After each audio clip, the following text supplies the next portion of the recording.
Добро вечер, драги гледачи. Се наоѓаме во клубот Hard Rock на концертот на легендарните САФ. До мене се наоѓа Пики Сипи и морам да те прашам како си задоволен од вечерашниот настап и дали ти се свија тоа што публиката се собра во многу голем број.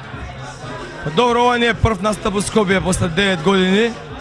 Така да во рете онака изненаден сум од обично во Кава група на луѓе се собираат кога правиме негде на фестивал, концерт надвор од Македонија или во Македонија, не знам, како и да е. Задоволен сум од она што го направивме вечерва, публиката беше супер, ова е можеби најдобрата публика на светот. Јас сум благодарен за големата бројност и како ни го пратеа концертот. Добро, кажи ми, која е причината после толку долго време да се појавите на сцена? Ние не заминавме од сцената, тоа што не сме работеле во Скопје не значи дека како концертни настапи не значи дека не сме биле активни. Повеќе шетавме низ Балкан, отколку што бевме активни во Скопје.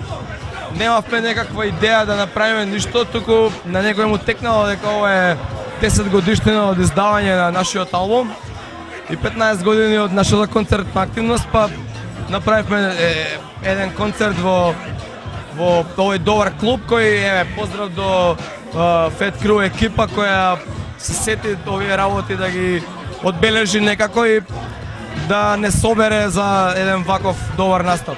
Кажи ми дали можеби ќе не изненадите во скоро време со нов албум?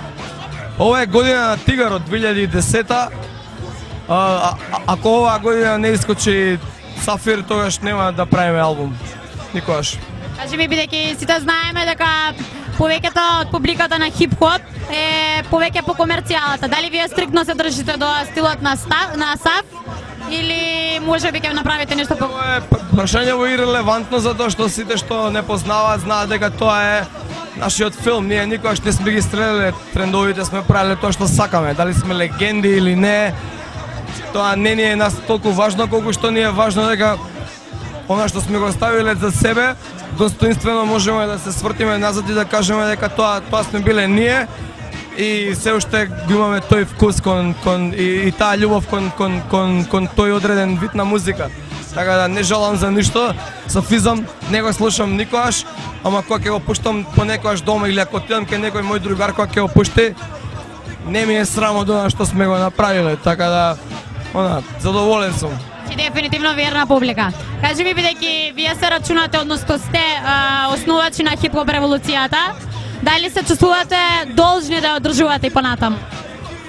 Па добро, тоа да, одговорноста, дали ево јас ќе кажам вака, целата фамилија на чисто околина уличен ритам и САФ, тоа е некоја екипа на момци кои ентузијасти кои во раните 90-ти кога се познаваа луѓето кои што слушаат хип-хоп, има капчиња, другите нема. Бевме 15 или 20 луѓе кои што има некоја љубов кон одредена фреквенција во тоа време, така наречена сега златна ера на хип-хопот, но во тоа време тоа ние го викавме New School. Бидејќи јас како член и на чисто околина и на САФ имав момент или да работам на двата највлијателни албуми, заедно и со уличен ритам на нивниот албум. Можам да кажам дека тоа е едно време кое што од некоја страна звучи глупо или смешно или надреално, но тоа што се случуваше во пони 95-та и 96-та година, мислам дека беше толку многу чудно, ново, свежо и револуционерно во тоа време, да едноставно мораше да од тие 15 луѓе, бидејќи тоа беше есенција, да се расшири едноставно, како онаков најзаразен вирус. Оно што сега сум среќен е кога ќе пуштам македонска телевизија или било која телевизија, кога ќе видам некоја хип-хоп група, без разлика дали ми се свиѓа или не ми се свиѓа. Ми е драго затоа што ја има на телевизија. За нас беше фантазија да можеме во тоа време да бидеме на медиуми. Јас кога ја почнав емисијата 98 на еден телевизија, беше во склоп на една друга емисија и хип-хопот беше онака, да не кажам стигматизиран или обележан како дефинитивно негативно нешто во музичкиот свет. Значи, ако има едно црливо јаболко, не значи дека целото дрво е црвливо. Ако го пробате првото и наредете на црв, мислам дека целото јаволко е црвливо. Но во тоа време предрасудите и она што беше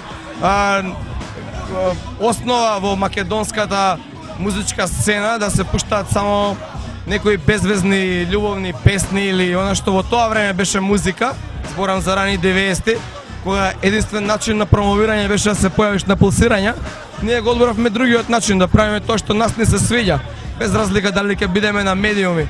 А сега она што ме нервира е што гледам дека артистите се тепаат да